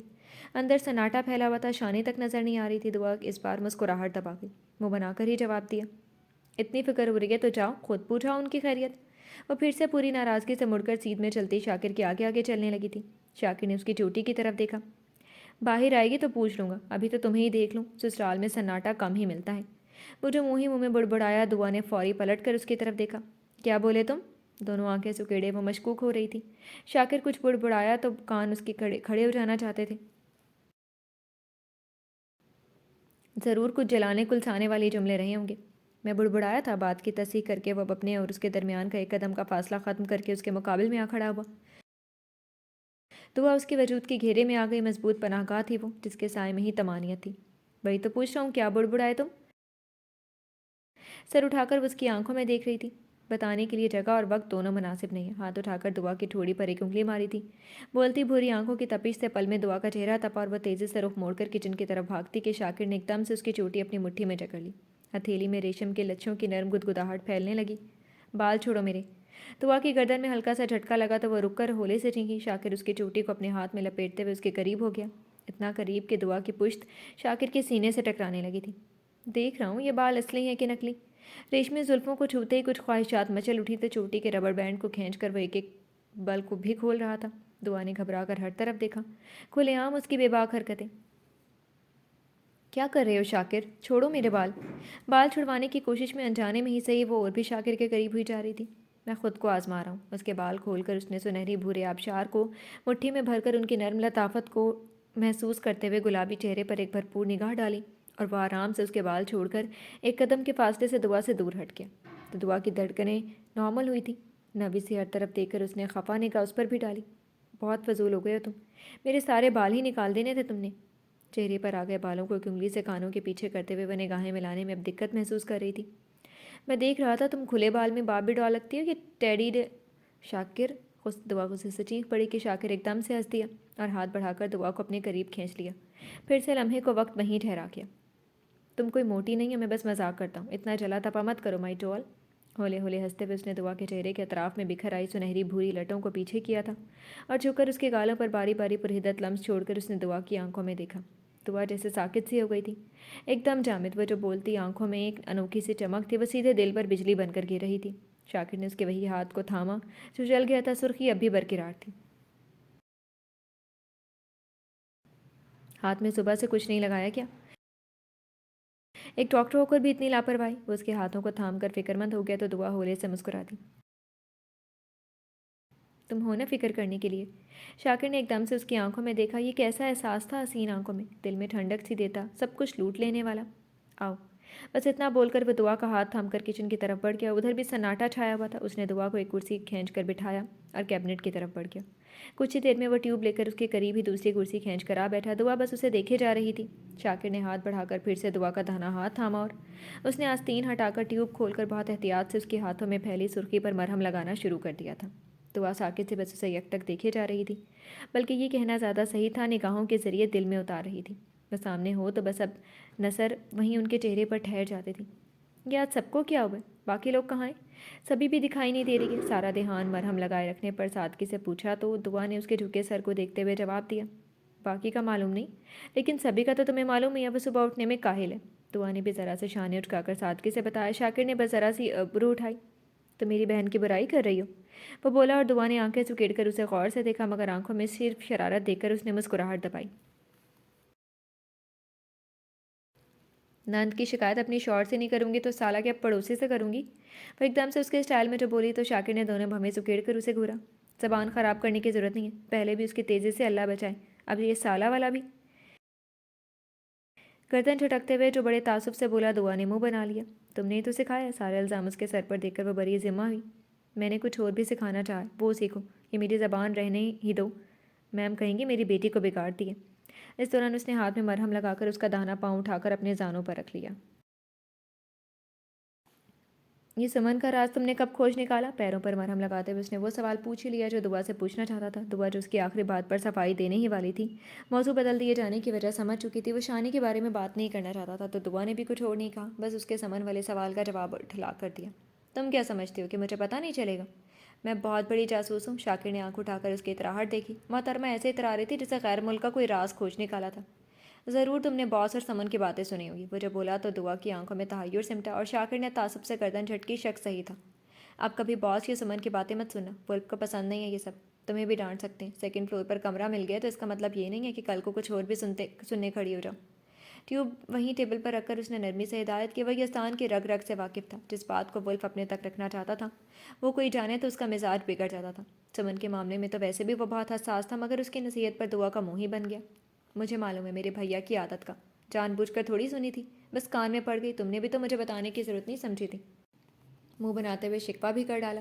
وہی پرانا بیویوں والی شکایت کہ ہر راز بتائی جائے۔ شاکر نے بس گردن جھٹکی۔ یہ ولف کا سیکرٹ تھا، میرا نہیں، جو میں تمہیں بتاتا پھروں۔ اس نے ذرا سے شانے اٹھائے، پھر سنجیدگی سے سمجھایا۔ آئندہ انجانے میں بھی ان کی باتیں مت سننا، سنائی دے بھی تو کان بند کر کے اپنے کام میں لگ جانا۔ ادھر بہت سے کیمرے ہیں، ولف کی نظر سب پر رہتی ہے۔ اس کے پیر پر ہولے ہولے انگلی پھیرتے ہوئے وہ دعا کو نرم آواز میں سمجھا رہا تھا۔ اوپر کے پورشن میں رہتے ہوئے یہ خطرہ تو بنا رہے گا، وہ کچھ جانے اور پھر ڈرے، اس سے پہلے خود ہی خبردار کر دے، اچھا ہوگا۔ اچھا بابا، نہیں سنوں گی، لیکن یہ بتاؤ اپنے سیکرٹ تو جھٹ سے مجھے بتا دو گے؟ آرام سے اس کی بات مان کر اس نے چمکتی آنکھوں سے شاکر سے سوال کیا۔ شاکر کو اس کے آرام سے مان جانے پر خوشی ہوئی۔ آزمائش شرط ہے۔ سر خم کر کے اس نے دعا کو خوش کر دیا تھا۔ دعا نے پاؤں اس کے زانوں سے ہٹائے اور ذرا سا کرسی کھسکا کر وہ قریب ہوئی۔ تو پھر یہ بتاؤ، یہ نصر صاحب اچانک ہی کہاں غائب ہو گئے؟ یہ صاحب ہیں کون؟ کبھی آتے ہیں کبھی غائب ہو جاتے ہیں۔ شاکر جو اس کا رازدار انداز دیکھ رہا تھا اس کے سوال پر ہمیں چڑھ گئی۔ اب تم ہمارے کام میں تو مت گھسو۔ اس نے قریب ہو گئی دعا کی پیشانی پر تو انگلی رکھ کر اسے دور کر دیا تو دعا فوراً برا مان گئی۔ دیکھا، ایک اتنا سا راز نہیں بتا سکتے ہو؟ آنکھوں میں شکوہ اترا۔ کام کے علاوہ جو کچھ پوچھ رہا ہوں، ہمیں اجازت نہیں ہے کام کے متعلق باتیں کرنے کی۔ سنجیدگی سے بتا کر وہ کرسی چھوڑ کر اٹھ کھڑا ہوا تو وہ اس کی پشت کو گھورنے لگی۔ وہ سنک کے پاس جا کر اپنے ہاتھ دھونے لگا۔ یہ نثر کام کے متعلق کب ہو گیا؟ کوہنی میز پر ٹیک کر وہ شاکر کی پشت کو گھور ہی رہی تھی۔ اسے بہت دن سے کھلبلی مچی ہوئی تھی، آخر یہ لڑکا ہے کون؟ جب سے وہ غائب ہوا تھا تب سے اور جاننا چاہتی تھی۔ تم نے بس میرے راز جاننے چاہے تھے۔ ہاتھ دھوتے ہوئے شاکر نے سر بھی جھٹکا۔ بیویوں والی پوچھ تاچھ سے پہلی بار سامنا پڑا تھا۔ میں کیوں پوچھوں تمہارے بارے میں؟ تم خود بتاؤ۔ شاکر نے اس بار مڑ کر اسے دیکھا۔ وہ آنکھوں میں جستجو لیے بغور دیکھ رہی تھی۔ اچھا بتا دیتا ہوں۔ چند قدم کا فاصلہ طے کر کے وہ اس کے قریب آیا اور جھک کر اس نے دعا کے ارد گرد کرسی کی پشت پر اپنی ہتھیلیاں ٹیک دیں۔ وہ پھر سے قریب تھے تو دھڑکنیں اب کہاں سیدھی راہ پر چل سکتی تھیں۔ اتھل پتھل کر حلق میں دھڑکنے لگی اور دعا کی سانسیں تھمیں۔ میں کچھ اور ہی تھا، لیکن تم نے جو مجھے بدلنے کی قسم کھا رکھی ہے، میرے ہر راز سے تم واقف ہوتی جاؤ گی۔ کہتے ہوئے وہ تھوڑا اور جھکا، اتنا کہ اس کی سانسیں جو دعا کی سانسوں سے ٹکرائیں گرم تپش سے ہونٹ جلنے لگے۔ میری زبان بھلے کبھی اقرار نہ کرے، مگر یہ سانسیں… اس نے تھم کر ایک گہری سانس لے کر مدہوش سانسوں کو سانسوں کے ذریعے رگوں میں اتار لیا۔ لب دعا کے بالائی لب پر ٹھہرے ہی تھے کہ بکھری سانسوں کے درمیان وہ مشکل بولی۔ شاکر، ہم کچن میں۔ آنکھیں بند تھیں اور سانس بے دم۔ دونوں ہاتھ شاکر کے سینے پر رکھ کر جیسے دھڑکنوں کو گستاخی سے منع کرنا چاہا۔ کیوں؟ اب کوئی راز جاننا نہیں ہے؟ نرم لبوں پر ٹکے وہ جو مسکراہٹ میں ہونٹ پھیلے، ان کے سرسراہٹ سے دعا کے لب جل اٹھے۔ اس کے لبوں کی گرم تپش، مونچھوں کی میٹھی چبھن۔ سوری ایک گھبرائی ہوئی آواز گونجی اور ماحول میں طاری ہوتا سحر ٹوٹا، اور شاکر بجلی سے بھی تیزی سے سیدھا ہو کر چند قدم کے فاصلے پر کھڑا ہو گیا۔ دعا بھی اچھل کر کرسی چھوڑ چکی تھی۔ میں کچھ نہیں دیکھ رہی تھی۔ سمن اپنی آنکھوں پر دونوں ہتھیلی رکھے تیزی سے قدم آگے بڑھا کر پلٹتی کہ شاکر فوراً عمل میں آیا تھا۔ بجلی کی رفتار سے اس نے سمن کا دونوں بازو تھام کر اسے سیدھا کر دیا تھا۔ انجانے میں وہ کاؤنٹر سے لگنے والی تھی۔ سمی، لگ جاتی تمہیں؟ کیا حرکت تھی یہ؟ کتنی لاپرواہی سے چلتی ہو تم؟ صرف تھاما ہی نہیں تھا، پریشان ہو کر اس کو ڈانٹ بھی دیا تھا۔ سمن نے جھٹ سے اس کی آنکھوں سے ہاتھ ہٹائے۔ وہ اس کا بازو تھام کر کھڑا فکر مندی سے اسے ڈانٹ بھی چکا تھا۔ سمن نے پہلے تعجب سے دیکھا، پھر مسکرا دی۔ بالکل وہی بات جو یزدان نے اسے کہی تھی، یزدان کے بعد اس کا سب سے بڑا محافظ۔ سوری، شاکر نے فوراً اس کا بازو چھوڑا۔ اب ادب سے معذرت کرتے ہوئے وہ نظریں بھی جھکا گیا۔ گھبراتی دعا نے راحت کی سانس لی۔ شاکر فوری اسے بچاتا نہیں تو سمن کو چوٹ لگ ہی جانی تھی۔ آج سے تم مجھے سمی کہنا، یہ آپ اب کہنا بند کرو۔ تمہارے باس میرے بادشاہ صاحب ہیں، میں نہیں۔ وہ پیار سے اس کے بازو پر مار کر کھلکھلائی۔ شاکر نے نگاہیں اٹھا کر اس کے پھولوں سے روشن کھلے چہرے کی طرف دیکھا۔ اس معصوم چہرے پر خوشی اور راحت کے نظارے کیا دکھے، یہاں سے وہاں تک اس کے دل میں ٹھنڈک سی اتر گئی۔ وہ خوش تھی، اور کیا چاہیے؟ ان دونوں کو دیکھتی دعا بہت غور سے شاکر کی طرف دیکھ رہی تھی۔ شاکر کی آنکھوں میں کچھ تو ایسا تھا جو رنگ سب سے جدا تھا۔ ادھر کیا کر رہی ہیں آپ؟ ایک طرف ہو کر اس نے سمن کو اندر آنے کی جگہ دی۔ آپ نہیں، تم۔ وہ آنکھیں دکھانے لگی تو اس نے بس پلکوں کو خم دیا۔ کیا چاہیے آپ کو؟ یہ نہیں سدھرنے والا۔ سمن بس اسے گھوری دے کر بولی۔ میں تم دونوں کو ڈسٹرب نہیں کرتی، مگر وہ میں ادھر یزدان اور مرتضیٰ کے لیے کافی بنانے آئی تھی۔ مرتضیٰ بیچارہ ادھر بیک یارڈ میں سویا تھا۔ دعا کو دیکھتے ہوئے اس نے سادگی سے سب بتا بھی دیا۔ آہستہ آہستہ وہ چولہے کی طرف بڑھ گئی۔ چھوٹے بھیا ادھر کی سو رہے تھے؟ دعا چونک کر اس کے پیچھے آ کر کھڑی ہوئی۔ کان تو شاکر کے بھی کھڑے ہوئے تھے۔ پتہ نہیں کیا بات ہے، شاید سبھی سے لڑ جھگڑ کر ادھر سو گیا۔ یہ سبھی بھی نا بہت لڑاکا ہو گئی ہے۔ کافی کے لیے مگ اٹھاتے ہوئے سمن اس سادگی سے بولی تھی، مگر دعا نے فوری شاکر کی طرف دیکھا۔ اس کا دیکھنا تھا کہ وہ لاپرواہی سے ادھر ادھر دیکھنے لگا جیسے کچھ سن ہی نہیں رہا ہو۔ اچھا؟ دعا نے سمن کو آنکھ سے اشارے دیے تو وہ بھی سنبھل گئی۔ بہرحال صبا شاکر کی بہن تھی اور شاکر سے حساس رشتہ تھا۔ لاؤ میں بنا دوں گی کافی، تم آرام کرو۔ ایسی حالت میں صبح سے تمہیں چلنے پھرنے کی بیماری لگ گئی ہے۔ دعا نے سمن کے ہاتھ سے کافی کا مگ لے کر پیار سے اسے ٹوکا بھی، سب کی پیار والے ڈانٹ۔ کچھ نہیں ہوتا مجھے، ایک دم ٹھیک ہوں میں کر لوں گی، تم اپنے ہاتھ کا خیال رکھو۔ سمن نے منہ بنا کر اس کے ہاتھ سے کافی کا مگ لے لینا چاہا کہ اس سے پہلے ہی شاکر نے بڑھ کر وہ مگ تھام لیا۔ دونوں نے ہی اس کی طرف دیکھا۔ میں اپنے باس کو کافی دینے کی ڈیوٹی بہت اچھے سے نبھا لیتا ہوں، آپ دونوں آرام کریں، میں اپنے باس کی دیکھ بھال زیادہ اچھے سے کر لیتا ہوں۔ اس کی سنجیدہ شکل دونوں نے ہونکوں کی طرح دیکھی۔ پھر سمن زور سے کھلکھلا اٹھی۔ دعا البتہ تب گئی۔ بڑا آیا باس کا چمچہ۔ میں ادھر سے جاتی ہوں، تم کنٹینیو رکھو اپنے باس کی خدمت، اور ادھورا رومانس بھی۔ اپنی ہنسی دبا کر سمن نے بات شرارت سے مکمل کی اور ان دونوں کے بیچ سے وہ کچن سے ہی نکل گئی۔ کتنی بے شرم ہو گئی ہے یہ، دعا نے عادت کے مطابق اپنے دانت کھٹکھٹائے۔ وہ دنیا کی سب سے اچھی لڑکی ہے۔ شاید اسے برا لگا تھا جو سنجیدگی سے بتا کر وہ کافی میکر کی طرف مڑ گیا۔ ہیلو شکو صاحب، تمہارے باس کی بیوی ہونے سے پہلے وہ میری بہن، دوست اور بھابھی ہے، مجھے کم عزیز نہیں ہے۔ اسے بتاتے ہوئے وہ شاید باور کرانا چاہتی تھی کہ وہ بڑا حمایتی نہ بنے، ان کے بیچ بہت دوستی ہے۔ جانتا ہوں چڑیل میڈم، اپنے مخصوص چلانے والے انداز میں بول کر وہ کافی کا پیک کھولنے لگا۔ رومانس کے موڈ سے نکلتے وہ اکھڑ ہو جاتا تھا۔ دعا اس کے قریب کاؤنٹر سے ٹیک لگا کر کھڑی ہو گئی۔ مجھے کیوں ایسا لگ رہا ہے جیسے تم سمن کو بہت پہلے سے جانتے ہو؟ کاؤنٹر سے کمر لگائے وہ شاکر کی آنکھوں میں دیکھتے ہوئے سنجیدہ سی تھی۔ اب تم یہ جاسوس کی اولاد بننا بند کرو۔ میں ان کو جانتا تھا یا نہیں یہ کوئی مسئلہ نہیں ہے، اپنی بات کرو صرف مجھ سے۔ وہ سنجیدگی سے بولا اور ہاتھ بڑھا کر اس کا گال بھی تھپک دیا۔ تم نہ رہنے دیا کرو گال تھپکنے کو، تھپڑ جیسا لگتا ہے، اتنا بھاری ہاتھ ہے تمہارا۔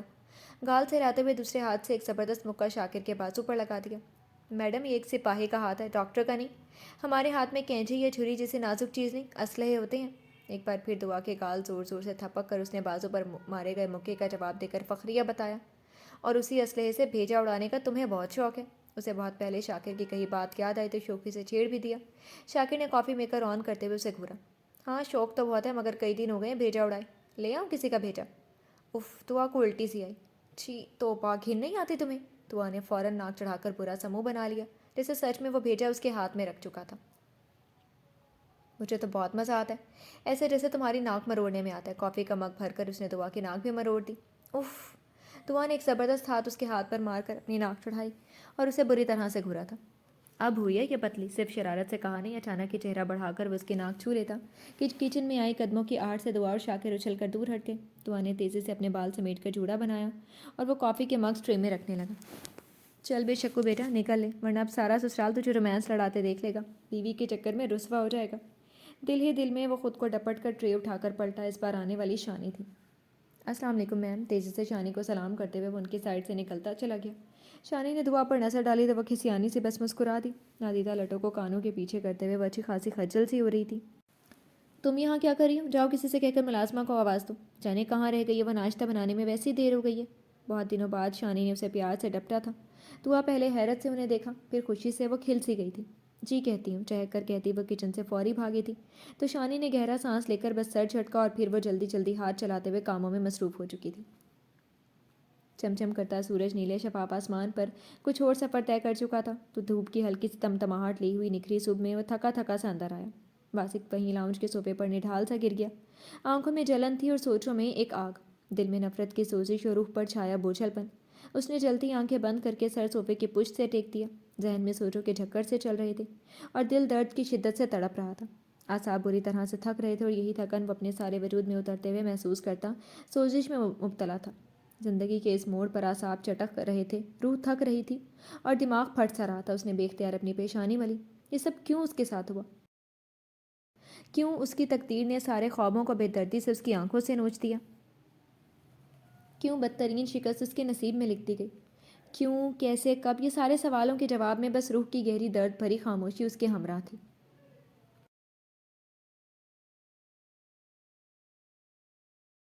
نہ جانے کتنی دیر تک وہ وہیں اپنی سوچوں سے لڑتا، تقدیر کی ستم ظریفی پر اعصاب لمحوں سے گزرتا وہیں بیٹھا رہا تھا۔ پھر وہ صوفے سے اٹھا اور بہت تیزی سے بیڈ روم میں چل کر آیا تھا۔ باسق کا ارادہ اپنے دل کی ساری کھولن، ساری جلن اریبہ پر اتار دینے کو تھی، مگر دروازے کی چوکھٹ پر ہی باسق کے قدم ٹھٹک گئے۔ بیڈ کے پاس گری اریبہ پر نگاہ گئی اور اس کے اوسان خطا ہوئے تھے۔ کیسی جلن، کیسی تڑپ، کیا عذاب، کیا حساب! وہ سب کچھ بھول کر بدحواس سا بیڈ کے قریب دوڑا چلا آیا۔ اوہ میرے خدا، میں کیسے بھول گیا کہ یہ بیمار تھی! بساختہ خود کو کوس کر وہ دوڑتے قدموں سے بیڈ تک آیا تھا اور وہیں فرش پر گرنے کسی انداز میں بیٹھا تھا۔ ماربل فرش پر اس طرح گر کر بیٹھنے پر گھٹنوں پر چوٹ لگی، مگر باسق اس پر اس وقت بس اریبہ سوار تھی۔ اریبہ اونھے منہ فرش پر گری تھی۔ باسق نے تیزی سے اسے سیدھا کیا، اس کے ہوش اور بھی اڑے۔ اریبہ بے ہوش تھی، چہرہ سفید سا ہوا تھا اور سانسیں۔ باسق نے اس کی ناک کے پاس انگلی رکھی، سانس بہت دھیمی چل رہی تھی۔ باسق کا خود کا سانس بند ہوا تھا۔ اریبہ، اریبہ پلیز آنکھیں کھولو! وہ ایک دم سے وحشت سے اسے پکار بیٹھا۔ اسے اپنے ایک بازو میں سنبھالے ہوئے وہ اسے جھنجھوڑ رہا تھا۔ آئی ایم سوری اریبہ، آنکھیں کھولو پلیز، آنکھیں کھولو! وحشت اس کے سارے وجود میں بھری جا رہی تھی۔ اریبہ مردے سے سرد ہو رہی تھی۔ میرے خدا اسے مرنے مت دینا، میں کسی بے گناہ کا قاتل نہیں کہلوانا چاہتا۔ باسق نے جیسے گڑ گڑا کر فریاد کی، اور ایک پل بھی گنوائے بنا وہ اسے بازو میں سمیٹ کر اٹھ کھڑا ہوا تھا۔ پھر وہ دوڑتے قدموں سے باہر نکل کر اپنی کار تک آیا تھا۔ اسے کار میں لٹا کر ڈرائیونگ سیٹ پر بیٹھا اور کار دوڑاتے ہوئے وہ فل سپیڈ میں کار دوڑا رہا تھا۔ دل و دماغ میں اب ایک نئی جنگ شروع ہو چکی تھی۔ سوچیں اسے دھتکار رہی تھیں، ضمیر کوس رہا تھا۔ وہ کبھی اس سے دلی لگاؤ بھی محسوس نہیں کرتا تھا، مگر اس کا قاتل بھی نہیں کہلوانا چاہتا تھا۔ اریبہ کی طرف دیکھتے ہوئے بار بار واسق کی نگاہوں میں ندامت ہی ندامت تھی۔ اسے کہیں اور لے جانے کی بجائے وہ شانی کے ہاسپٹل میں لے کر آیا تھا۔ اس وقت بس اسے اریبہ کی زندگی چاہیے تھی اور شانی سے اچھی طرح اسے کوئی نہیں سنبھال سکتا تھا۔ اریبہ کی حالت نے یزدان کا بھی خوف مٹا ڈالا تھا۔ جیسے ہی وہ کار اندر لے کر آیا تھا، اس کے پاس ہی ایک کار اور رکی تھی۔ کار سے اترتے واسق نے گھبرا کر بلیک کار سے اترتے ولف کو دیکھا تو بے ساختہ اس نے اپنے حلق کو ترک کیا تھا۔ مصیبت تر مصیبت۔ یزدان نے بھی اسے دیکھ لیا تھا تو ایک پل کو وہ ٹھٹکا اور بہت تیزی سے وہ کار سے اتر کر اس تک آیا تھا۔ دوسری طرف کا ڈور کھول کر سمن بھی اتری تھی، کچھ حیران کچھ پریشان تھی۔ یزدان قریب آیا اور کار کے اندر نگاہ دوڑاتے ہی اس کے اعصاب تن گئے۔ کیا ہوا اریبہ کو؟ یزدان کی نگاہوں میں برہمی چھلکی اور وہ واسق کی طرف مڑ کر ایک دم سے غرایا۔ سمن بے ہوش اریبہ کو دیکھ کر پریشان ہو گئی۔ وہ واسق سے بات کرنی مشکل ہوئی۔ ولف کی آنکھوں میں دیکھنا دشوار تھا، کجا کے صفائی دینا۔ کیا ہوا ہے اریب کو؟ کیا کیے تم نے اس کے ساتھ؟ یزدان غراتے ہوئے واسق پر جھپٹ پڑنے کو تیار تھا کہ سمن فوری بیچ میں آ گئی۔ یزدان، پہلے اریبہ کو اندر لے جاتے ہیں، خالہ کو دیکھنے دیں۔ اریبہ کی حالت اچھی نہیں ہے۔ سمن نے معاملے کی سنگینی بھانپ کر یزدان کو اریبہ کی طرف متوجہ کیا۔ یزدان نے بری طرح اپنے جبڑے کس لیے۔ اریب کو کچھ ہوا نا تو میں تمہیں اس بار معاف نہیں کروں گا۔ نگاہوں میں سرد تپش لیے وہ تیزی سے مڑا۔ ذرا سا جھک کر اس نے اریبہ کو بازوؤں میں اٹھا کر نکالا اور پھر سے واسق کو خونی نگاہوں سے دیکھتا اندر کی طرف بڑھ چلا تھا۔ واسق نے ایک دم سے کار سے ٹیک لگائی اور اپنا چہرہ دونوں ہتھیلیوں میں ڈھک لیا تھا۔ سمن اس پر افسوس بھری نگاہ ڈالتے خود بھی اندر کی طرف بڑھ گئی۔ واسق کئی پل خالی ذہن کے ساتھ یوں ہی وہیں کھڑا رہا تھا۔ پھر بھاری ہوتے قدموں کے ساتھ وہ اندر کی سمت بڑھا تھا، پہلے لابی، پھر ریسیپشن، پھر لمبا کوریڈور۔ واسق کا ایک ایک قدم مشکل سے اٹھ رہا تھا۔ کئی آوازیں کانوں میں گونج رہی تھیں اور دل سکڑ اور پھیلنے کا کام تیزی سے انجام دے رہا تھا۔ وہاں کوریڈور میں لائن سے لگی کرسیوں پر سمن بیٹھی تھی اور یزدان بند شیشے کے پار ٹہل رہا تھا۔ چہرے پر وہی سنجیدگی اور برہمی جو اس کی خاصیت تھی چھائی ہوئی تھی۔ واسق کو آتے دیکھا تو بس ایک چلتی چپتی برہم نگاہ ڈالی، پھر گردن موڑ لی۔ سمن البتہ افسوس سے واسق کے چہرے کو دیکھ رہی تھی۔ وہ آیا اور ایک طرف دیوار سے ٹیک لگا کر کھڑا ہو گیا۔ جوتے کی نوک سے فرش کو کریدتا واسق سمن کو قابل رحم لگا تھا۔ اریبہ ٹھیک ہو جائے گی، پریشان مت ہو۔ سمن نے بے ساختہ اسے تسلی دی تو واسق نے سر اٹھایا اور پھر جھکا لیا۔ وہ سمن سے نگاہیں ملانے کی ہمت نہیں کر پا رہا تھا۔ چند عذاب پل ایسے ہی موت سے سناٹے کی طرح دبے پاؤں گزرے تھے اور شیشے کا دروازہ کھول کر شانی باہر نکلی تھی۔ یزدان کے قدم رکے اور واسق نے نگاہیں اٹھانے کی کوشش بھی نہیں کی۔ کوئی پریشانی والی بات نہیں ہے، بس بھوک اور کمزوری کی وجہ سے وہ بے ہوش ہو گئی تھی۔ شانی نے ہلکی سی مسکراہٹ سے یزدان کا ہاتھ تھاما تو یزدان نے اتنی دیر بعد سکون کی سانس لی تھی۔ سر جھکا کر کھڑے واسق کے سماعت تک بھی یہ جملے گئے اور دل نارمل رفتار سے دھڑکنا شروع ہو گیا۔ خالہ وہ ٹھیک ہے نا؟ کیا ہو گیا تھا؟ سماعت نے اب سمن کی پریشان آواز سنی، پھر شانی کی بہت دھیمی آواز اس کے کانوں میں آئی۔ اریبہ پریگننٹ ہے تو؟ شانی کچھ اور بھی کہہ رہی تھی مگر واسق کے کانوں میں جیسے بہت ہی زور کا دھماکہ ہوا۔ ساری آوازیں خاموش ہو گئیں۔ بس دھماکے کی گونج سے واسق کا سارا وجود ہی شل ہو گیا تھا۔ ایک جھٹکے سے اس کا سر اٹھا اور وہ اب شاکڈ سی شانی کو دیکھ رہا تھا۔ جی تو فرینڈز، کیسی لگی آپ کو آج کے ایپیسوڈ؟ کمنٹ سیکشن میں ضرور بتائیے گا۔ پھر حاضر ہوں گے ناول کی نیکسٹ ایپیسوڈ کے ساتھ۔ تب تک کے لیے اجازت دیجیے۔ شکریہ۔ اللہ حافظ۔